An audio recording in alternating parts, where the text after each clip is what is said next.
തദ്ദേശ തെരഞ്ഞെടുപ്പായാലും നിയമസഭാ തെരഞ്ഞെടുപ്പായാലും ലോക്സഭാ തെരഞ്ഞെടുപ്പായാലും UDFന്റെ ഉറച്ച കോട്ടകളിൽ ഒന്നായ ജില്ലയാണ് മലപ്പുറം. അവിടെ മുസ്ലിം ലീഗിന്റെ സാന്നിധ്യം തന്നെയാണ് UDFന്റെ വമ്പൻ വിജയങ്ങൾക്ക് കാരണം. UDFിലെ കോൺഗ്രസിന്റെ ഏറ്റവും അടുത്ത ഘടകകക്ഷിയാണ് മുസ്ലിം ലീഗ്. മലപ്പുറം ജില്ലയുടെ ഒരു തെരഞ്ഞെടുപ്പ് ചരിത്രം പരിശോധിക്കുകയാണെങ്കിൽ 2020 തദ്ദേശ തെരഞ്ഞെടുപ്പിൽ മൃഗീയമായിട്ടുള്ള ഭൂരിപക്ഷമാണ് ഓരോ മേഖലകളിലും UDF സ്വന്തമാക്കിയത്. മലപ്പുറം ജില്ലാ പഞ്ചായത്തിലെ ആകെ 32 ഡിവിഷനുകളാണുള്ളത്. അതിൽ 27 UDF സ്വന്തമാക്കി. മുനിസിപ്പാലിറ്റികളുണ്ട്, അതിൽ 12 UDFനാണ്. ബ്ലോക്ക് പഞ്ചായത്തുകൾ 15 എണ്ണമുണ്ട്, അതിലും UDFനാണ്. ഗ്രാമപഞ്ചായത്തുകളുടെ എണ്ണം നോക്കുമ്പോൾ ഏതാണ്ട് ഗ്രാമപഞ്ചായത്തുകളാണ് മലപ്പുറം ജില്ലയിലുള്ളത്. ഏറ്റവും കൂടുതൽ ഗ്രാമപഞ്ചായത്തുകളുള്ള ജില്ലയാണ്. ആ ഗ്രാമപഞ്ചായത്തുകളിലും ഏതാണ്ട് ബഹുഭൂരിപക്ഷവും UDF ആണ് ഭരിക്കുന്നത്. അത്തരത്തിൽ വലിയ രീതിയിലുള്ള ഒരു തേരോട്ടം UDFന് കഴിഞ്ഞ തദ്ദേശ തെരഞ്ഞെടുപ്പിൽ നടത്താൻ സഹായകരമായ അല്ലെങ്കിൽ സാധിച്ച ഒരു ജില്ലയാണ് മലപ്പുറം. നമുക്കറിയാം 2020 തദ്ദേശ തെരഞ്ഞെടുപ്പിൽ സംസ്ഥാന വ്യാപകമായിട്ട് UDFന് വലിയൊരു തിരിച്ചടി നേരിട്ട തെരഞ്ഞെടുപ്പായിരുന്നു. മുനിസിപ്പാലിറ്റികളിൽ മാത്രമാണ് UDFന് സംസ്ഥാന വ്യാപകമായി നോക്കുമ്പോൾ ഒരു മികച്ച പ്രകടനം LDFനോട് നേർക്കുനേർ ഒരു പോരാട്ടം നെക്ക് ടു നെക്ക് ഫൈറ്റ് നടത്താൻ സാധിച്ചത്.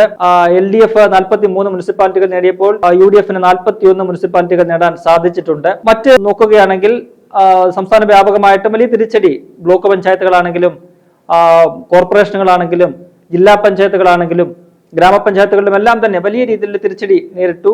എന്നാൽ ആ സാഹചര്യത്തിലാണ് മലപ്പുറം വേറിട്ട് നിന്നത്. എന്നും കോൺഗ്രസിനെ UDFനെ ചേർത്ത് പിടിച്ചിട്ടുള്ള ഒരു ജില്ലയാണ് മലപ്പുറം ജില്ല. അവിടെ ഇത്തവണയും UDF വലിയ ഒരു മുന്നേറ്റം തന്നെയാണ് പ്രതീക്ഷിക്കുന്നത്. അതുപോലെ തന്നെ മറ്റൊരു ജില്ല കോൺഗ്രസിന്റെ ശക്തിദുർഗമായിട്ടുള്ള മറ്റൊരു ജില്ലകളിലൊന്നാണ് എറണാകുളം. അവിടെയും സമാനമായ രീതിയിൽ കഴിഞ്ഞ തവണ ജില്ലാ പഞ്ചായത്ത് കോൺഗ്രസിന് UDFന് നേടാൻ സാധിച്ചിട്ടുണ്ട്. അവിടെയും ഇത്തവണ വലിയ പ്രതീക്ഷയിൽ തന്നെയാണ് കോൺഗ്രസും UDFും ഉള്ളത്. അപ്പോൾ മലപ്പുറത്ത് മുസ്ലിം ലീഗിന്റെ കൂടി ഒരു സ്വാധീനം അത് വലിയ രീതിയിൽ ശക്തമായിട്ട് തന്നെ ഉണ്ട്. അതാണ് കോൺഗ്രസിന്റെ ഒരു കരുത്തും എന്ന് നമുക്ക് പറയാം. കഴിഞ്ഞ 2021 നിയമസഭാ തെരഞ്ഞെടുപ്പിലും സമാനമായ രീതിയിലാണ് അവിടെ മലപ്പുറം വിധി എഴുതിയത്. ആകെ 16 നിയമസഭാ മണ്ഡലങ്ങളാണ് മലപ്പുറത്തുള്ളത്. അതിൽ 13 ഇപ്പോൾ UDFന്റെ കയ്യിലാണ്. 2021 12 എണ്ണമായിരുന്നു ഉണ്ടായിരുന്നത്. അതിൽ നിലമ്പൂരിൽ കഴിഞ്ഞ ഇടയ്ക്കാണ് ഉപതെരഞ്ഞെടുപ്പ് നടന്നത്. ആ നിയമസഭാ മണ്ഡലവും കോൺഗ്രസ് തിരികെ പിടിച്ച ഒരു സാഹചര്യമുണ്ടായി. അങ്ങനെ 13 നിയമസഭാ മണ്ഡലങ്ങളും UDFന്റെ പേരിലാണ് മലപ്പുറത്തുള്ളത്. അതുകൊണ്ട് തന്നെ ഇത്തവണത്തെ തദ്ദേശ തെരഞ്ഞെടുപ്പിൽ പോരിനിറങ്ങുമ്പോൾ UDFന് വലിയ ആത്മവിശ്വാസം നൽകുന്ന ഒരു ജില്ലയാണ് മലപ്പുറം. 2024 ലോക്സഭാ തെരഞ്ഞെടുപ്പിലെ വിധിയും മറിച്ചല്ല.